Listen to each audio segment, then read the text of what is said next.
Assalamualaikum warahmatullahi wabarakatuh. Halo pemirsa Dialog Nasional NTV. Kembali lagi bersama saya Mei Diana. Hari ini kita akan berdialog. Tentunya di episode kali ini kita akan membahas makna Hari Pers Nasional bagi profesi jurnalis. Bagaimana kemudian nanti kita akan membahas soal Hari Pers Nasional dengan kawan-kawan jurnalis yang ada di Banyuwangi. Hari ini saya akan sapa dulu narasumber yang sudah hadir.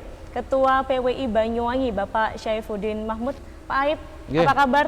Alhamdulillah, sehat walafiat. Terima kasih sudah hadir hari ini di Hotel Aston untuk berdialog dengan Dialog Nasional NTV. Kemudian di sebelah Pak Aib ada Ketua Pokja IJTI, Ikatan Jurnalis Televisi Indonesia Banyuwangi, Mas Bono. Kita ketemu lagi akhirnya. Apa kabar Mas Bono? Alhamdulillah, sehat sekali. Alhamdulillah, terima kasih hari ini sudah menyempatkan waktunya untuk bisa berdialog. Kemudian saya juga akan sapa Ibtu Lita Kurniawan. Beliau merupakan Kabag Humas Polresta Banyuwangi. Ibtu Lita, apa kabar? Alhamdulillah, sehat luar ya? biasa. Oke, siap. Terima kasih hari ini sudah meluangkan waktu. Kemudian pemirsa, hari ini kita juga sebenarnya sudah mengundang Kominfo ya, tapi sepertinya tidak bisa hadir karena ada satu dan lain hal, Pak Aib, Mas Bono dan Ibtu Lita. Jadi Aji juga hari ini kita undang untuk bisa berdialog, tapi sepertinya ada halangan jadi tidak bisa hadir. Kali ini ada 3 elemen yang sudah hadir, ada dari PWI, kemudian dari IJTI, dan dari Kabag Humas Polresta Banyuwangi. Baik pemirsa, kita akan membahas mungkin awal-awal Pak Aib, kita akan bicara soal HPN ini 9 Februari ya, Hari Pers Nasional. Kita ingin tahu, kita akan kulik dulu masa lalu nih sepertinya. Kita akan membahas sejarah. Bagaimana sih Pak Aib sejarahnya Hari Pers Nasional ini? Terima kasih Mbak Mei. Jadi kalau berbicara soal konteks Hari Pers Nasional memang tidak bisa lepas dari kelahiran Persatuan Wartawan Indonesia. Tanggal 9 Februari 1946, 76 tahun yang lalu ya. Kita kan masih di era penjajahan Belanda ya. Jadi perjuangan melawan kolonial itu tidak hanya dilakukan dengan mengangkat senjata, tapi dari para pemikir, para orang-orang intelek itu menggunakan media massa sebagai corong untuk melawan penjajah. Sehingga memang kala itu ada pers, ada media massa yang bentukan Belanda. Tapi sebagai bangsa Indonesia, bangsa yang besar, tentunya harus ada semacam satu visi misi pergerakan. Sehingga maka tanggal 9 Februari 46 berkumpullah tokoh-tokoh media nasional, ada 180 berkumpul di Surakarta yang menyepakati untuk mendirikan namanya Persatuan Wartawan Indonesia. Itu datang dari penjuru Indonesia, dari berbagai tokoh media, ada Kedaulatan Rakyat, ada Rakyat Merdeka, ada Merdeka dan lain sebagainya waktu itu. Nah, dari hasil kumpul-kumpul itu maka muncullah ide untuk membentuk Persatuan Wartawan Indonesia. Sehingga pada tahun 1985 melalui Kepres nomor 5 yang waktu itu masih Presiden Soeharto, Hari Pers Nasional ditetapkan tanggal 9 Februari. Sehingga HPN ini saya pikir nggak lepas dari para tokoh-tokoh yang mendirikan PWI.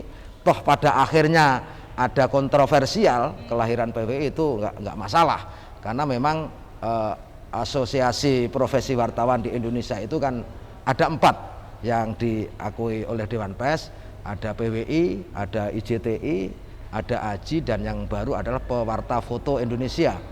Sehingga dengan semangat juang mengobarkan patriotisme melawan penjajah kala itu, dengan satu visi dan misi melawan penjajah, rakyat Indonesia bisa memahami betapa sulitnya perjuangan.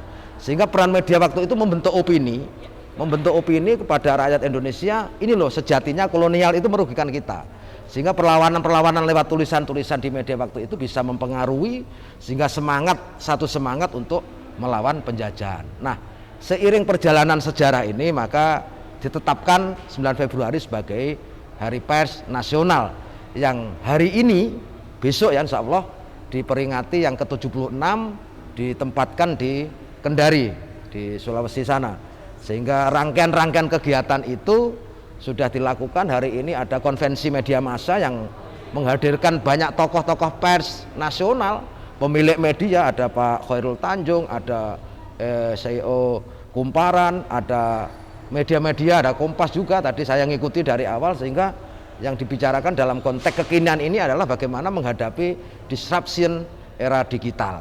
Nah, kembali ke HPN tadi, bahwa semangat yang satu ini untuk melawan penjajah, maka dari era ke era berubah. Ada era Orde Lama, Orde Baru, ya, Orde Reformasi. Sehingga di era Orde Reformasi, kebebasan pers itu seolah digelontorkan. Sehingga era Pak Habibie waktu menjabat Wapres tahun 99, bagaimana masyarakat waktu itu merasakan media menulis apa saja boleh. Sehingga kebebasan pers waktu itu benar-benar muncul. Nah, era sekarang adalah era bangkit dari Orde Baru, era reformasi, sehingga tumbuh pesat media massa. Tidak ada media, nggak hanya media koran cetak, tidak hanya televisi dan radio. Nah, dari disruption era digital, online juga banyak, dan muncul media sosial. Ini nanti problem tersendiri, nanti mungkin akan dibahas.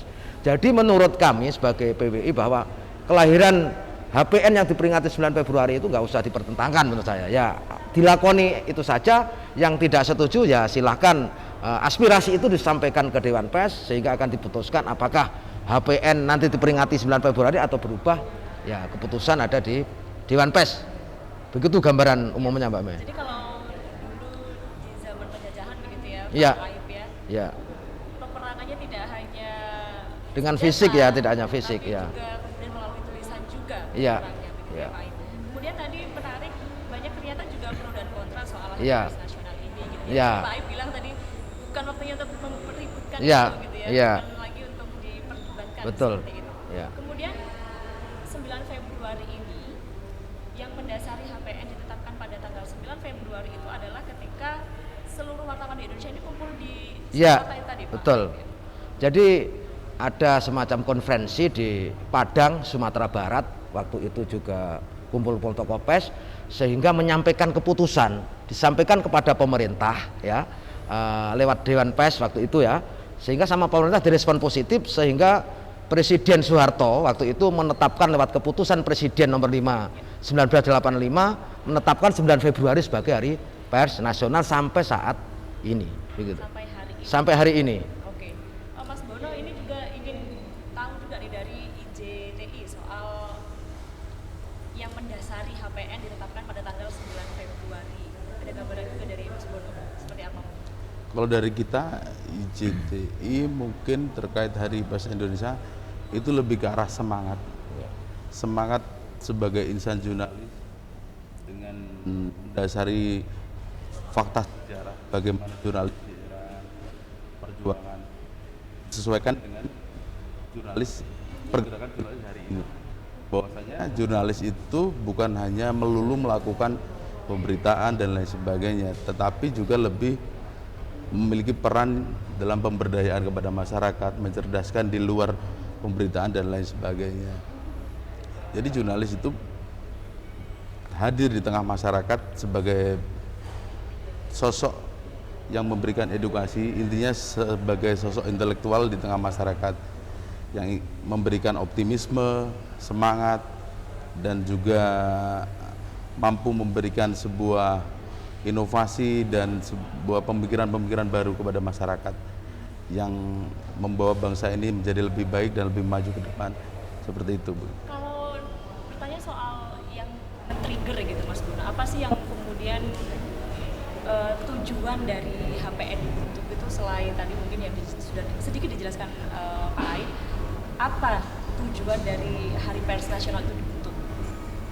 Hari Pers Nasional pada dasarnya seperti disampaikan Mas sebagai Ketua PWI Banyuwangi, Hari Pers Nasional adalah untuk memperingati bahwasanya pers itu benar-benar berperan penting di Indonesia ini. Dan terkait pers itu yang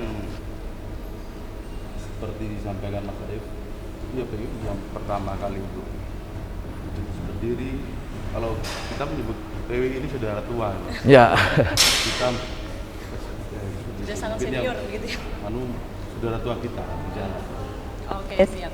Terima kasih Mas Bono. Ibtu Lita, ini ingin juga saya bertanya ke Ibtu Lita, bagaimana pandangan Ibtu Lita soal pers di Banyuwangi seperti apa nih hari ini? Baik Mbak, perlu kami sampaikan di sini, kami atas nama Polresta Banyuwangi pada kesempatan yang luar biasa ini, saudara kami, rekan kami, organisasi yang selalu mengiringi kami adalah pers, lagi ulang tahun dengan usia yang luar biasa 76. Kalau kita sejarah kita bahas dalam pembahasan ini tentang sejarah bahwa Hari Pers Nasional yang jatuh pada tanggal 9 Februari 1946 tentunya 5 bulan lebih tua dari polisi juga. Jadi Polri kita itu hari Bayangkaranya adalah 1 Juli 1946, hari pers kita pada tanggal 9 Februari 1946. Kalau kita ngomong tentang hari pada tanggal 9 Februari 2022 ini adalah tepat di usia 76. Berkaitan dengan sejarah itu, pendapat kami tentunya pers dengan Polri katanya mempunyai sebuah sejarah yang sama, di tahun yang sama berdirinya. Tentunya walaupun itu tentunya dengan sejarah itu tahun 1946, sebelum 1946 menurut kami adalah pers, rekan-rekan jurnalistik sudah melaksanakan peran yang luar biasa dalam era pra kemerdekaan sampai kepada pasca kemerdekaan. Kalau kita menelisik ataupun mendengar dari Mas Aib tadi dalam menjelaskan sejarah tentang pers itu sendiri, tentunya setelah 1 tahun setelah kemerdekaan, pers kita mempunyai andil yang cukup besar, terutama bagi kepolisian negara Republik Indonesia yang saat itu pasca kemerdekaan kita memberikan tentunya memberikan kepercayaan diri kepada bangsa ini bahwa negara ini sudah merdeka. Tentunya peran serta dari rekan-rekan jurnalistik, pers itu mempunyai andil yang besar menurut kami dalam sejarah itu, di dalam kepercayaan diri bangsa yang 1 tahun setelah kemerdekaan, bagaimana kepercayaan diri bangsa negara ataupun negara-negara tetangga bahwa Indonesia sudah merdeka.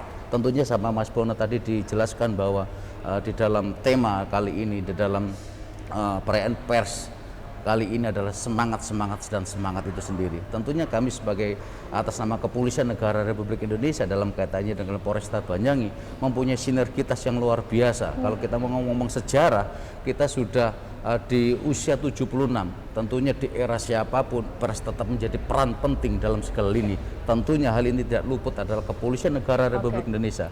Kaitannya dengan Polresta Banyuwangi di dalam hari pers ini, tentunya kita dalam segala lini dalam kehidupan kita, kehidupan kepolisian, di segala produk-produknya kita mempunyai hubungan yang luar biasa, hubungan take and give di sini, hubungan sinergitas yang luar biasa. Bersama rekan-rekan jurnalis, rekan-rekan wartawan yang di dalam bingkai pers ini. Oke, nanti kita akan bahas lagi, lanjut lagi Pak Aib, Mas Bono, dan Ibtu-Lita. Pemirsa jangan kemana-mana, kita akan kembali lagi setelah jeda pariwara berikut ini.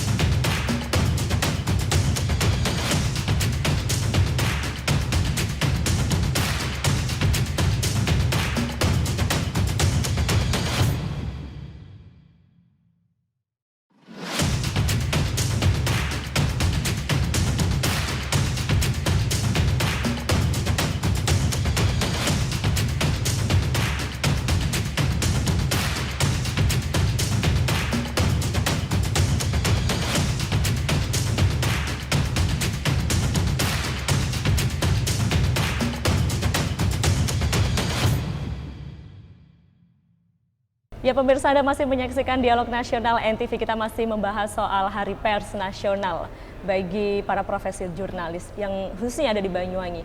Pak Aib, Mas Bono, Ibtu-Lita tadi sudah kita bahas soal sejarahnya Hari Pers Nasional, bagaimana kemudian perkembangan di zaman dulu begitu ya. Usianya sudah 76 tahun Pak Aib ya. Ibarat manusia 76 tahun itu biasanya sifatnya udah kembali ke anak-anak tuh, agak lumayan cranky. Bagaimana kemudian Pak Aib melihat media hari ini di usianya 76 tahun ini, sudah dewasakah media kita di Indonesia ini? Bagaimana Pak Aib melihatnya? Siap. Jadi memang usia media massa atau pers kalau dihitung kan sudah 76 tahun ya. Jadi perjalanan sejarah yang cukup panjang.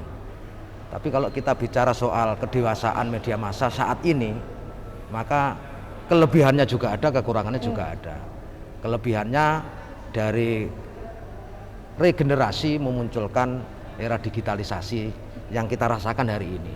Betul. Dari dulu saya masih mengalami sejarah media massa konvensional, sehingga saya itu menjadi wartawan kan tahun 1999 ketika era reformasi. Sehingga betapa sulitnya wartawan mencari berita waktu itu. Merasakan betul Pak itu? Merasakan betul. Ya. Saya pertama kali misalnya jadi wartawan di Situbondo, untuk ngirim berita ke Banyuwangi ini prosesnya ribet. Saya harus pakai kamera yang manual, harus pakai flash, dicetak ke percetakan tukang foto, sehingga memilih foto yang bagus. Proses pengiriman dari Situbondo ke Banyuwangi ini juga ribet. Ya. Harus pakai kurir, kita titipkan bis yang jurusan Situbondo Banyuwangi. Ya, jadi ribet dibandingkan era digital sekarang.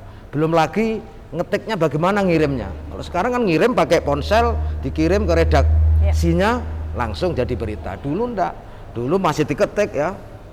Ini era 99 diketik, harus nyewa ke penyewaan komputer, di print, dikirim ke faksimil. Ini kan ribet sekali. Sekarang kan enggak. Wartawan di lapangan ngirim berita, kamera kalau HP-nya mahal sudah kualitas bagus bisa kirim ke redakturnya dan layak untuk ditampilkan. Maka betapa sulitnya mencari berita dan informasi di masyarakat waktu itu, sehingga menggugah semangat kita di era digital ini. Apalagi di era penjajahan, kita nggak bisa membayangkan bagaimana menyampaikan informasi lewat media massa, percetakannya seperti apa, kita nggak bisa membayangkan. Maka generasi sekarang alhamdulillah ya, alhamdulillah bisa menyerap informasi dengan berbagai cara, sehingga kalau menilai sejarahnya sangat ribet sekali proses media sekarang ini. Maka kalau ngomong soal kedewasaan, nah kita menganggap bahwa informasi yang disajikan di media massa ini kan beragam, sehingga jumlah media massa juga banyak, jumlah media online juga banyak. Maka untuk membatasi itu ya, untuk menyaring biar sama-sama ada kualitas yang bagus, maka Dewan Pers memberlakukan ada semacam uji kompetensi, Mas Bono, gitu ya. Sehingga tidak semua wartawan itu bisa berpraktek sebagai kerja jurnalistik, harus ada parameter-parameternya. Kalau ibarat orang mengendarai sepeda motor kan harus punya SIM. Wartawan juga begitu. Layak enggak Anda menyandang menjadi wartawan? Kalau enggak layak, enggak lulus uji kompetensi misalnya, ya berarti Anda tidak layak menyelenggarakan kinerja jurnalistik. Jadi saya pikir sudah ada kedewasaan ya sekarang, tapi masih ada kekurangan yang perlu ditambal. Sehingga masih ada teman-teman wartawan yang menulis apa adanya. Beritanya nggak lengkap, 5W1-nya nggak lengkap, verbal setnya juga nggak lengkap, sehingga masih perlu. Inilah harus menjadi pembelajaran kita bersama kekurangan itu, sehingga kami di internal PWI Banyuwangi insya Allah sudah 100% mengikuti uji kompetensi, sehingga anggota kami yang 40 itu. Maka uji kompetensi ini diharapkan bisa membedakan status wartawan yang belum ber-UKW dan sama sekali belum ber-UKW. Wartawan itu menyajikan informasi sebetulnya kan simpel aja, bagaimana kita bisa membuat masyarakat itu bermanfaat gitu loh. Informasi itu bisa bermanfaat bagi masyarakat, bermanfaat secara informasi yang sehat. Sehingga tagline untuk Jawa Timur ya, tema yang diangkat untuk HPN hari ini adalah mewujudkan pers yang sehat, cerdas dan berwibawa. Sehingga nggak hanya kalau kemarin 2019, 2020 kita diterpa pandemi. Nah sekarang ini kan waktunya bangkit. Waktunya bangkit tentunya harus menciptakan pers yang sehat. Yang sehat bagaimana? Yang sehat tetap bertahan di tengah pandemi. Informasinya bagaimana? Harus mencerdaskan masyarakat, tidak berita hoax, tidak berita bohong, yang tentunya itu informasi bisa membuat masyarakat lebih sehat, apalagi era pandemi. Yang ketiga, menciptakan wartawan yang tetap bermartabat. Bermartabat dalam arti tetap menaati undang-undang pokok pers dan kode etik jurnalistik. Inilah kadang yang menjadi penekanan kita ya, ini banyak masih ditemukan yang melanggar kode etik jurnalistik. Misalnya pemberitaan tidak imbang, misalnya pemberitaan kurang akurat, pemberitaan yang menciptakan disintegrasi bangsa otomatis di daerah. Nah, teman-teman PWI coba kita arahkan ke sana. Jadi tidak langsung bim salah bim, tapi kita sama-sama belajar gitu Mbak Sama-sama Mai. belajar. Ya. Memang kalau bicara soal teknis dari zaman dulu kemudian hari ini begitu ya, banyak kemudahan yang Betul. tercipta ya Pak Iya, Aib ya. betul. Tadi kalau diceritakan soal bagaimana susahnya distribusi Iya, berita dari betul. situ Bondo ke Iya. Banyuwangi, luar biasa pengorbanannya begitu Iya. ya. Waktu yang istilahnya dihabiskan juga banyak begitu. Betul, Kalau Mas iya. Bono melihat tadi Pak Aib bilang masih ada kekurangan nih media. Iya. Tentunya seperti itu. Sejatinya media itu seperti apa sih Mas Bono? Atau melihat kekurangan dari media hari ini, Mas Bono menyikapinya seperti apa? Baik, terima kasih. Mungkin menyambung dari Mas Aib tadi, perkembangan media hari ini memang sangat luar biasa. Ditambah di satu sisi terdapat aturan-aturan pakem-pakem undang-undang pers, kode etik jurnalistik. Namun di sisi lain banyak media yang terus bermunculan, terutama media online, Mas Aib ya. Ya. Oke. Nah, di situ banyak sekali produk-produk jurnalistik yang kami lihat, mungkin teman-teman PBI juga sepakat, yang tidak diproduksi melalui tahapan-tahapan yang benar. Iya, betul. Jurnalisnya tidak kompeten, medianya tidak terdaftar di Dewan Pers. Padahal kalau ngomong di Indonesia, sebagai warga Indonesia itu harusnya taat dan patuh kepada aturan dan hukum. Undang-undang itu harus patuh. Di Indonesia sudah diatur dengan jelas bahwasanya kalau ngomong pers, ngomong jurnalistik, itu semuanya di bawah naungan Dewan Pers. Artinya semua harus taat di situ. Tapi faktanya dengan perkembangan teknologi hari ini, dengan berbagai kemudahan hari ini, orang mudah untuk membuat PT-nya media, untuk membuat khususnya media online ya, websitenya gampang, di mana-mana bisa buat. Itu semuanya berlomba-lomba membuat media, khususnya media online. Tetapi tidak dibarengi dengan piranti-piranti pelengkap yang bisa membuat fungsi-fungsi pers berjalan dengan baik.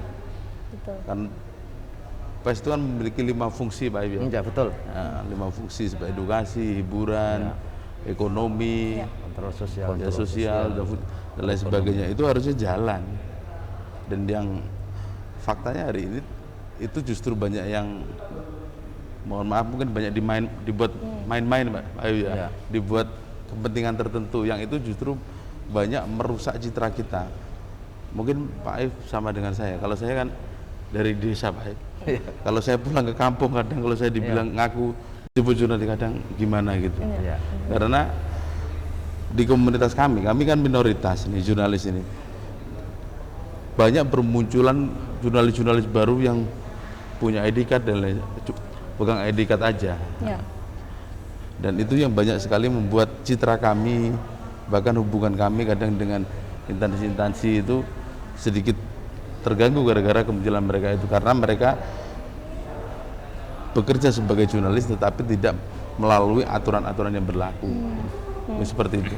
Iya, jadi dilematis ya sekarang Mas Bono, Pak Aib, Pak Lita, bahwa sekarang itu kan media sosial begitu cepat sekali begitu ya perkembangannya, begitu revolusi industri 4.0 ini misalnya. Jadi banyak mungkin tadi media-media yang tidak menjalankan fungsi yang sudah disebutkan Mas Bono tadi, ada satu fungsi yang tidak berjalan, kan ini sudah fatal begitu. Kalau melihat hari ini perang media dengan media sosial, luar biasa sekali perangnya. Kemarin juga di Banyuwangi ada seorang ibu rumah tangga ya Pak Lita yang tertangkap karena menyebarkan berita bohong seperti itu. Ini terjadi. Saya kira hanya gitu-gitu tuh terjadinya di luar kota gitu. Ternyata terjadi juga di Banyuwangi. Kemarin juga sempat membaca berita soal media sosial ini, kejahatan di media sosial. Kalau melihat perang media dengan media sosial, itu Lita bagaimana melihatnya? Baik, kalau saya kacamatanya dalam kacamata atau konteks Harkam Tipmas ya. Mau nggak mau, suka nggak suka, mau nggak mau atau suka nggak suka, sebagaimana Mas Aib sama Mas Bono tadi kemukakan bahwa kembali kepada pers itu mempunyai berperan, ada 5 peran tadi ya.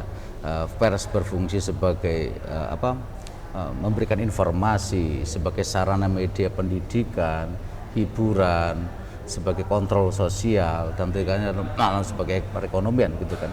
Dari hal berperan yang 5 tadi itu kaitannya mengarahnya kepada kita, dalam hal adalah Harkam Tipmas. Mau nggak mau, suka nggak suka, tatkala media sosial, media online yang begitu tidak terkendali dalam kutip, sebagaimana tadi Mas Aib bilang sama Mas Bono bahwa semua itu harus ada uji kompetensi.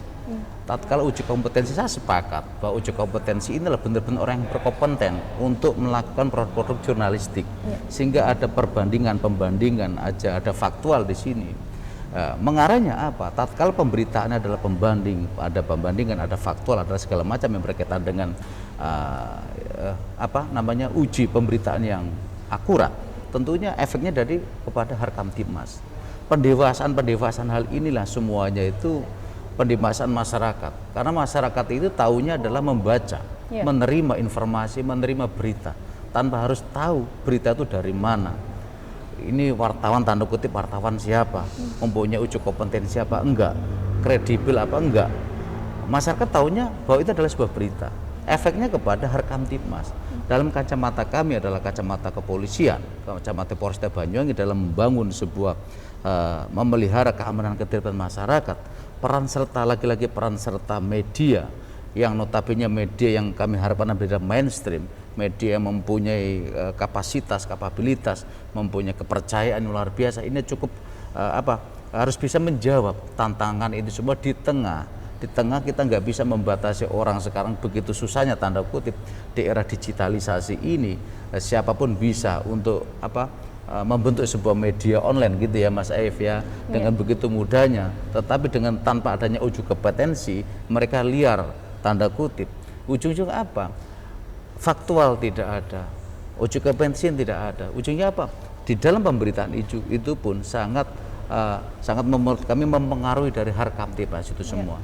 Kedewasaan kita, kedewasaan pembaca, terutama kedewasaan pembaca adalah hal-hal yang harus kita menjadi pembelajaran kita semua. Dan ini PR semua. Betul. PR kami kepolisian, PR rekan-rekan dari pers, PR rekan dari jurnalis, PR semuanya masyarakat untuk bijak dan arif dalam menyikapi setiap pemberitaan, mana itu pemberitaan yang kurang baik, mana itu pemberitaan yang baik. Intinya kembali kepada dasarnya kita semua bahwa kita suka pada hal-hal yang menarik. Betul.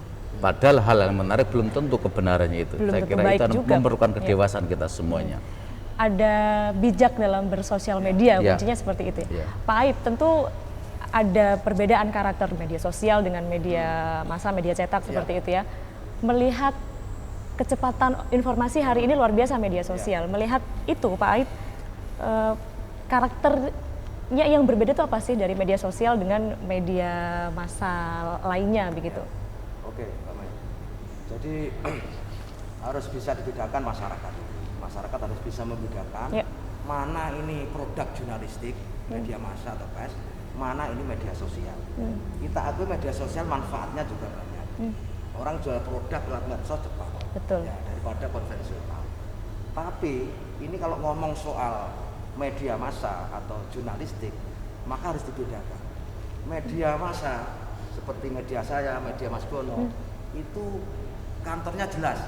Mas Bono kan menginduk di pusat, misalnya di Malang ya Mas Bono ya, jelas. SDM-nya juga jelas, ada penanggung jawabnya. Karena produk jurnalistik ini produk kolegial. Misalnya ada persoalan hukum, nggak bisa dijerat wartawannya, tapi penanggung jawab dari perusahaan media tersebut siapa. Makanya kan Dewan Pers mewajibkan persyaratannya untuk penanggung jawab atau pemimpin redaksi, kategori UKW-nya harus utama. Harus utama, itu wajib. Nah, kantornya jelas, penanggung jawabnya jelas, sumber daya manusianya, wartawannya jelas, alat-alat untuk produksi pemberitaan jelas, ya punya komputer, punya HP, dan alat penunjang lainnya. Juga ada pendirian SK Kemenkumham, misalnya seperti itu, harus ada. SK Kemenkumham juga ada dan proses. Sehingga kalau itu sudah terpenuhi, maka prosesnya adalah akan diverifikasi oleh namanya Dewan Pers. Ya, verifikasi pertama verifikasi administrasi. Administrasi persyaratan tadi dikirim ke Dewan Pers. Kalau memang sudah oke, ya, Dewan Pers akan melakukan tinjau lapangan, verifikasi faktual, dicek benar kantornya media A ini di sini, benar, nggak numpang di warung misalnya, ternyata permanen. Ya. Tapi ada di luar Jawa, setelah dicek nggak cocok dengan yang dikirim, ternyata ruko untuk jualan. Ternyata kan hanya ngirim visualnya aja. Yang ketiga, persyaratannya itu banyak sekali, ada 30 persyaratan yang harus dipenuhi. Dan di Jawa Timur 1 tahun untuk proses verifikasi itu hanya 4 media. Sehingga kalau dihitung secara nasional jumlah media yang banyak butuh waktu yang sangat lama. Jadi kalau masyarakat yang perlu dipahami adalah proses jurnalistik itu seperti itu ribetnya. Dari wartawan diedit oleh redaktur, redaktur dipelototin lagi oleh pemimpin redaksi, ada copy editor bahasa, gitu loh. Produk seperti itu kok kami misalnya masih dianggap bohong, kami siap mempertanggungjawabkan. Beda dengan media sosial, pertanggungjawaban hukumnya adalah person masing-masing yang punya akun. Kalau media massa tadi kan penanggung jawabnya. Yang ketiga, bahwa yang kedua untuk medsos ini kan mereka itu bukan kompeten di bidangnya, sehingga apa saja diunggah karena bukan pelaku jurnalistik, sehingga nggak tahu ngunggahnya tuh 5W1H terpenuhi apa tidak, nggak tahu, sehingga memunculkan perbedaan antara media massa dengan medsos. Kalau media massa tadi ada konfirmasi, klarifikasi dan verifikasi, sehingga kami yakin produknya media Mas Bono dan teman-teman lainnya bisa dipertanggungjawabkan secara hukum dan menyehatkan tentunya kepada masyarakat. Kalau media sosial, nah itu tadi, hati-hati, jaga jempolnya, jangan sembarang share, sehingga salah share bisa mengakibatkan pidana ya. Pidana, betul. Ini contoh kecil, kapan hari ya Pak, ada seorang siswa mengunggah tulisan diedit yang tulisannya itu fatal sekali, ya sportivitas des, balik sportivitas no narkoba yes. Nah ini kan hal seperti ini kan harus menjadi pembelajaran. Akan berhadapan dengan proses hukum. Siapa yang bertanggung jawab? Ya yang mengunggah di akun tersebut. Itu. Kalau dulu mulutmu harimaumu ya, Pak. Biar sekarang jempolmu ini harimaumu. Oke. Pemirsa, nanti kita akan lanjutkan, kita akan bahas soal hoax nanti lebih jauh, Pak Aib, Mas Bono dan Ibtu Lita. Jangan kemana-mana pemirsa, kita akan kembali setelah pariwara berikut ini.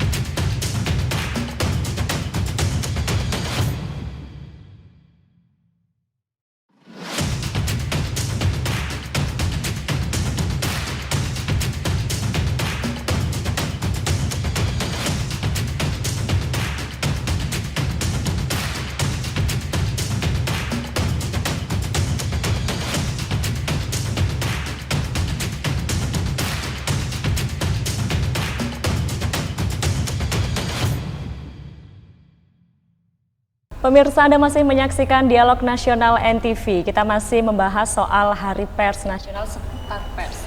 Ibtu Lita, tadi di segmen kedua ada yang luput nih, soal perkembangan media sosial di Banyuwangi. Kalau dari catatan Polresta nih, soal kasus ya, mungkin boleh dibilang kasus-kasus yang melibatkan media sosial, sanksi-sanksinya seperti apa? Kalau kemarin kasus dari seorang ibu rumah tangga itu kita tahu gitu, tapi selain dari kasus itu, bagaimana Pak sanksi yang diberikan untuk penyalahgunaan yang dilakukan di media sosial? Baik Mbak, perlu kami jelaskan di sini bahwa sebetulnya untuk perangkat yang berkaitan dengan perundang-undangan yang berkaitan dengan itu sudah banyak kita, baik itu leg spesialisnya, ada undang-undang ITE, di situ ada leg generalis, ada UHB dan perangkat-perangkat lainnya, kita sudah cukup.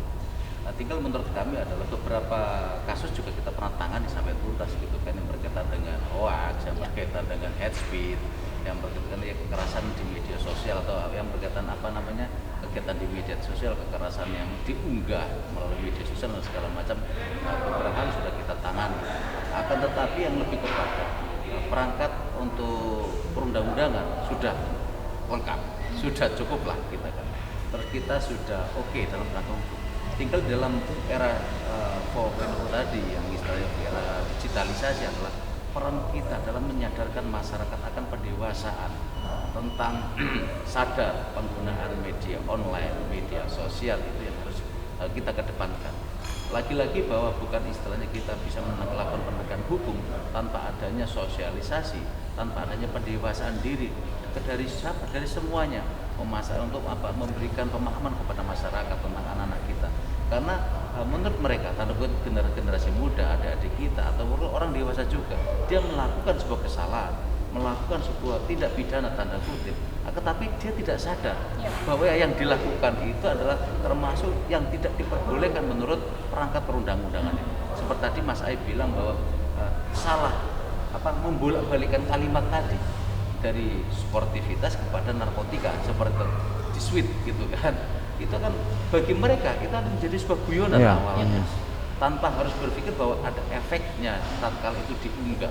Kalau untuk dirinya sendiri tidak ada, yang lain mungkin tidak ada efek hukumnya, tidak ada unsur-unsur pidananya dalam hal itu. Tapi tatkala sudah diunggah dan ini menjadi sudah dipublish, menjadi konsumen orang banyak, malah petaka itu tanda kutip akan menjadikan presiden buruk bagi yang bersangkutan. Tentunya dengan hal ini penegakan hukum oke, perangkat perundang-undangan sudah cukup menurut kami, tinggal ada pendewasaan diri dengan adanya bebasnya informasi dari berbagai macam cara. Salah satunya adalah HP pintar. Demikian. Kalau dari misalkan setahun aja bisa berapa kasus Pak soal kayak misalkan yang melibatkan media sosial gitu? Baik, untuk di tahun ini kita sangat minim sekali untuk yang berkaitan dibandingkan dengan data-data yang tahun sebelumnya. Kita ada penurunan untuk masalah yang berkaitan dengan kasus hoax, yang berkaitan yang kita tangani, yang berkaitan dengan hate speech, ataupun yang berkaitan dengan undang-undang ITE agak menurun, ada persentase yang menurun. Tentunya hal ini adalah peran serta kita semua. Menurunnya ini, tren menurunnya harus kita pertahankan sampai tidak ada, sehingga menimbulkan kembali lagi kalau urusan polisi adalah urusan menjaga harkam tipmas. Salah satunya sekarang adalah melalui media sosial dan media online. Oke, jadi ada penurunan ya Pak? Ya. Kita ya. Oke. Pak Aib, ini Ya. misalkan, ini kan kita lagi bahas soal pers nasional. Kalau misalkan ada teman-teman jurnalis yang melakukan kesalahan, itu sanksinya seperti apa? Yang diberikan itu seperti apa Pak Aib? Begini, jadi kalau terkait dengan sengketa media, kesalahan tulis, kesalahan dalam menyajikan informasi, beritanya menyesatkan, itu narasumber bisa mengajukan keberatan, bisa melakukan hak jawab yang diatur dalam kode etik jurnalistik. Kalau media, kalau itu sudah hak jawab, wajib memuat hak jawab tersebut untuk perimbangan. Kalau narasumber yang dirugikan misalnya menempuh jalur hukum, ya silakan. Tapi tahapannya adalah ketika sengketa jurnalistik ini, laporannya ke Dewan Pers. Orang yang dirugikan bisa melaporkan media tersebut ke Dewan Pers. Dewan Pers akan memediasi antara yang dirugikan dengan media. Kalau bisa ya dikembalikan ke proses hak jawab tadi. Kalau tetap ngotot misalnya ya silahkan menempuh jalur hukum. Dan kita juga punya ombudsman, kita juga punya konsultan hukum dan lain sebagainya. Tapi kalau produk jurnalistik itu sudah dianggap merugikan, tahapannya seperti itu. Tapi teman-teman insya Allah di Banyuwangi tidak banyak kasus seperti itu ya, karena sebagian juga bisa melakukan jurnalis itu sesuai kode etik jurnalistik. Menurut kami di PWI ya, yang perlu ditekankan adalah maraknya wartawan. Jadi untuk mengecek kredibel atau tidak wartawan itu sebetulnya harus diuji punya 3 kartu. Kartu yang pertama, kartu dari perusahaan media itu. Yang kedua, kartu dari asosiasi profesi wartawan.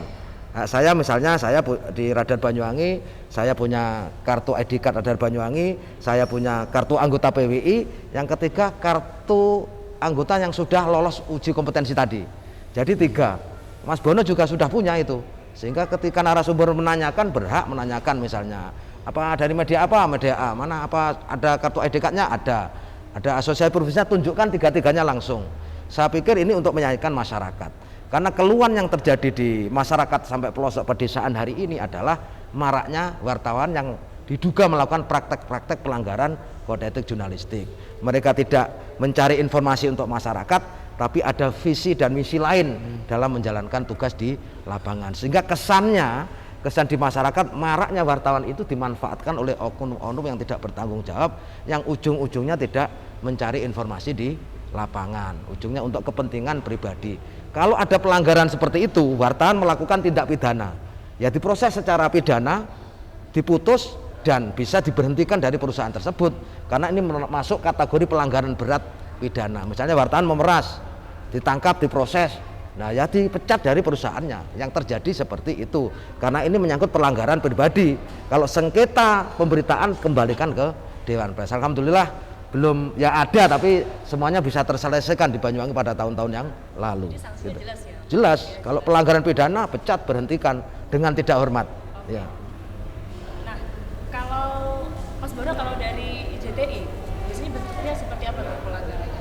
Kan televisi itu karakternya beda ya, misalkan dari Ya. radio gitu, karakternya sudah berbeda gitu. Ingin memberikan informasi kepada masyarakat, visualnya bagus, kemudian informasi yang diolah juga sedemikian rupa gitu. Namanya manusia nggak luput dari salah ya Mas Bono Ya. ya. Mungkin kesalahan yang biasanya dilakukan atau yang terjadi kalau di TV itu seperti apa? Baik.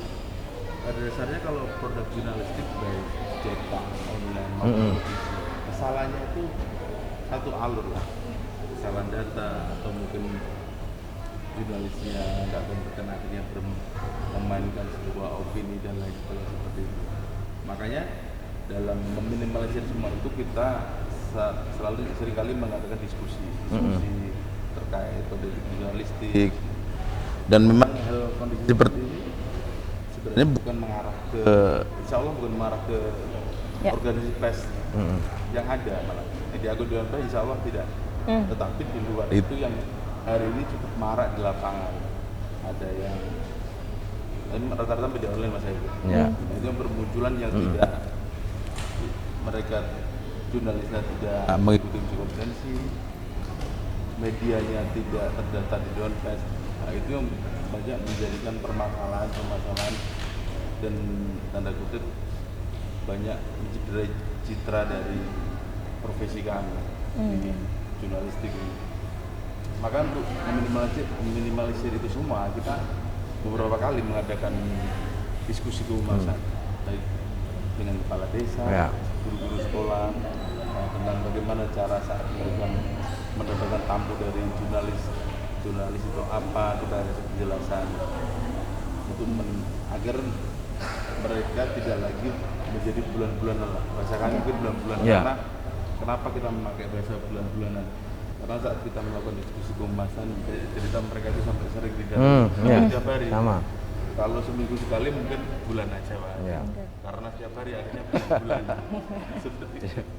Oke, mungkin ini Mas Bono, langsung kita ke Mas Bono. Masing-masing organisasi nanti kita akan ditunjukkan apa sih yang dilakukan masing-masing Ya. organisasi untuk menangkal hoax. Mungkin langsung Mas Bono menambahi apa yang sudah dilakukan oleh IJTI untuk menangkal hoax. Baik, seperti saya sampaikan tadi, di sini kita sesuai dengan Marathon Ikatan Jurnalis Televisi Indonesia. Kita beberapa kali mengadakan lomba video kreatif seperti itu. Nah, di situ biasanya kita menggandeng Kominfo, kepolisian, nah, karena dua sisi ini sebenarnya memiliki peran yang sama kan dalam memerangi hoax. Dan kepolisian itu yang memang ujung tombak malah. Kalau di Banyuwangi kalau saya melihat kepolisian ujung tombak, karena kepolisian langsung seringkali mengadakan sosialisasi. Saat ketemu teman-teman media Pak Lipin malah nggak suka dulu kan kalau ini memberi saran-saran masukan, beliau ini sudah kayak keluarga kalau dari teman-teman media. Nah, itu yang selalu dilakukan untuk menekan meminimalisir hoax tadi. Dan kepada masyarakat, terutama kalau di Banyuwangi ya, terutama kepala desa, guru. Betul. Nah, itu yang harus lebih dikuatkan. Kenapa? Karena mereka itu yang seringkali didatangi. Di sisi lain, mereka tidak paham media yang benar seperti apa, itu benar media atau medsos atau blog, mereka tidak paham. Betul. Nah, makanya itu harapan kita semua itu ke depan menjadi sasaran bukan hanya dari kita jurnalis atau misalnya, tapi menjadi sebuah hal baru yang harus dipikirkan oleh pemerintah daerah. Oke. Itu Lita. Kemarin di awal-awal pandemi, wah loh, informasi hoax pandemi luar biasa Iya, gitu Lita. iya. Ini sampai saya tuh mengamati WA grup ibu saya biar tidak termakan hoax-hoax yang beredar di WA grup. Kalau dari Polresta sendiri yang sudah dilakukan untuk menangkal hoax yang ada di masyarakat itu seperti apa, khususnya di Banyuwangi? Berbicara tentang Mbak berbicara tentang hoax, berita dengan berita yang seperti itu kan. Sebetulnya kalau kita kategorikan ada dua lah, ya, berita palsu dan berita hoax tanda kutip. Kalau berita palsu ya berita palsu ya, berita yang tidak benar. Ya. Tapi kalau hoax ini kan berita palsu tapi itu ada penggiringan opini. Ya. Nah, itu yang tanda kutip yang harus kita yang kita sepakati dulu lah. Kalau kita sedikit kita berbicara tentang hoax, saya pernah membaca sebuah artikel di dalam bukan membaca artikel dan melihat salah satu pakar telematika kita, salah satunya adalah Pak Abimanyu. Dia menjelaskan itu kalau dengan bahasa dengan sangat apik. Beliau mengatakan bahwa bicara hoax masih kecil pada saat kita kecil TK atau SD gitu kan. Beliau menjelaskan bahwa kita bukan memiliki sebuah tradisi tapi kebiasaan. Tatkala kita sama guru kita waktu itu, ada yang bisa nggak tentang ini pertanyaan ini, semua angkat tangan. Saya bisa. Itu adalah sebuah menurut saya itu bukan sebuah tradisi tapi kebiasaan. Belum kita melihat apa itu pertanyaannya, sudah kita angkat tangan dan seolah-olah kita bisa. Dan belum tentu indikasi-indikasi kita angkat tangan adalah indikator bahwa itu adalah sebuah kebenaran dari jawaban itu. Itu adalah kebiasaan kita. Yang beliau jelaskan pakar telematika kita. Yang keduanya, pada saat ujian beliau menjelaskan sangat apik sekali dalam literasi tentang hoax itu. Kalau kita ujian, kita cepat-cepat keluar dari rumah. Kan gitu kan? Itu kebiasaan kita. Kebiasaan yang menjadi beliau katakan adalah menjadi sebuah value kan. Bahwa kalau saya keluar seolah-olah tuh saya paling benar untuk menyelesaikan itu, saya paling pintar. Beliau menjelaskan tentang dalam penjelasannya bahwa itu menunjukkan value, nilai baru. Seolah-olah yang pertama adalah yang paling pintar, yang pertama adalah yang paling baik, yang pertama adalah nilainya baik. Padahal indikasi-indikasi atau indikator itu belum bisa dipertanggungjawabkan. Kembali kepada tema hoax tadi. Pada saat kita menerima sebuah pemberitaan, kita mempunyai gadget atau mempunyai alat komunikasi yang canggih. Begitu mendapat informasi bukan disaring, langsung di-share, pelang. Karena ada munculnya value tadi.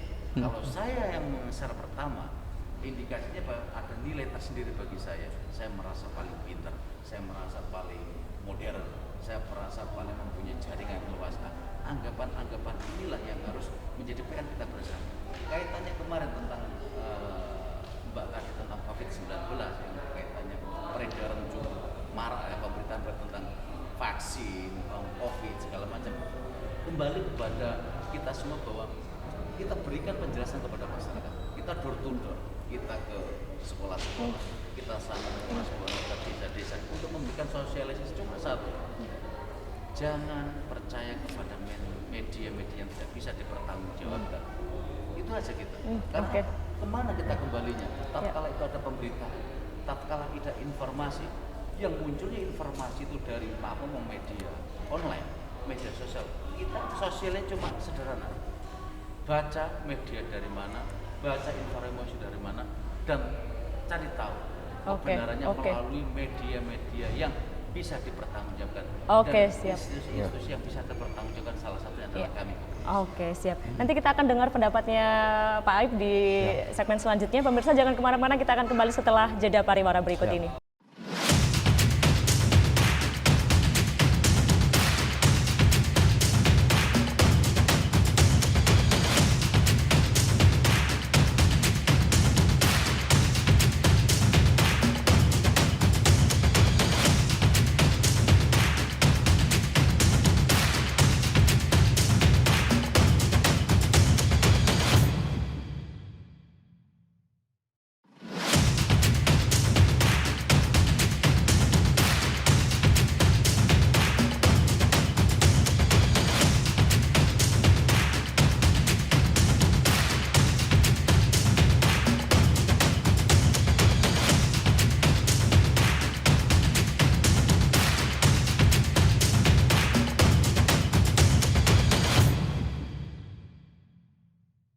Pemirsa, Anda masih menyaksikan Dialog Nasional NTV. Tadi Pak Aib terputus sampai ke Ibtu Lita.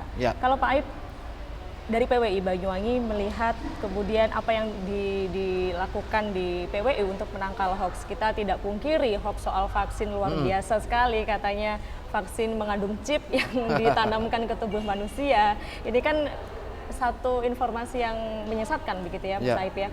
Melihatnya kemudian hal-hal yang sudah dilakukan oleh PWI untuk menangkal hoax seperti apa? Terima kasih.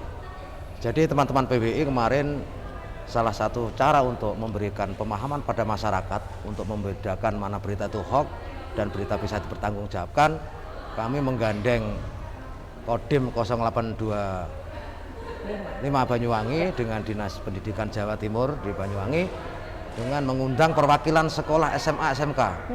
Ada 30 lebih kita kumpulkan ikut camp semacam perkemahan, kita kasih materi tentang apa itu berita sehat, apa itu berita hoax, sekaligus menanamkan jiwa karakter kebangsaan dan cinta NKRI. Itu sudah kita lakukan dan hasilnya dari pos pertanyaan yang diajukan semuanya menyambut responnya luar biasa, sehingga kegiatan seperti ini dengan menggandeng stakeholder yang ada bisa kita lanjutkan di masa-masa yang akan datang, sehingga ini saya anggap sebuah program yang cukup bagus.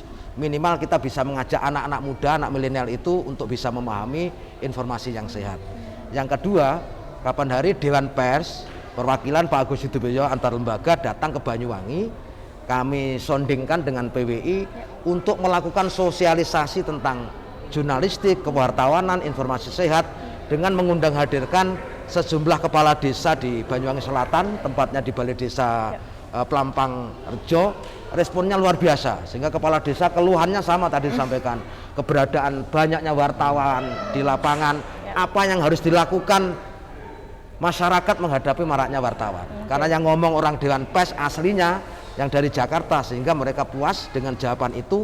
Kata kuncinya 3 tadi, kalau dihadapi wartawan-wartawan yang menyimpang tadi, katakan, tunjukkan, tanya ID card perusahaan, tanya UKW-nya, tanya kartu asosiasi profesinya. Saya pikir bisa dengan cara seperti itu masyarakat lebih percaya dengan media-media yang bisa dipertanggungjawabkan daripada percaya dengan media-media yang masih dianggap mengkhawatirkan tadi. Sehingga penekanan kami adalah di puncak HPN ini yang diperingati besok, mari kita memberikan peran yang nyata kepada masyarakat.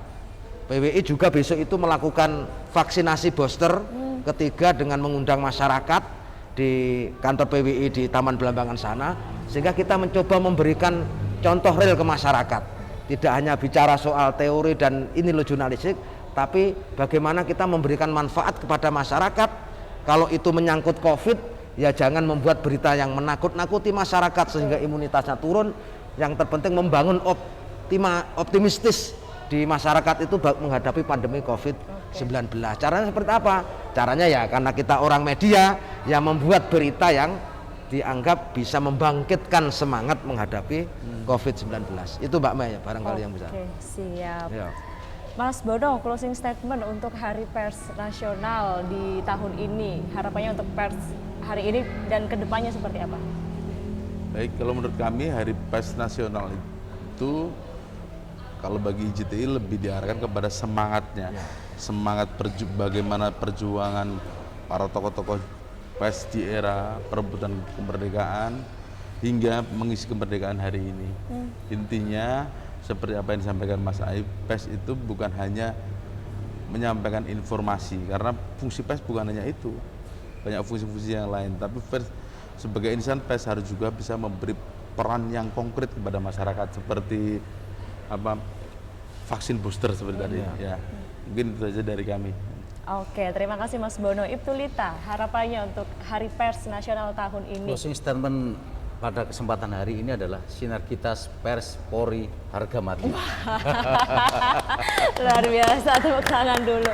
Oke, terima kasih Ibtu Lita, Mas Bono, Pak Aib, terima kasih banyak sudah hadir di Dialog Nasional NTV. Pemirsa, terima kasih juga untuk Anda yang sudah setia menyaksikan Dialog Nasional NTV episode kali ini. Kita bertemu lagi di episode selanjutnya. Terima kasih. Wassalamualaikum warahmatullahi wabarakatuh. Waalaikumsalam warahmatullahi wabarakatuh.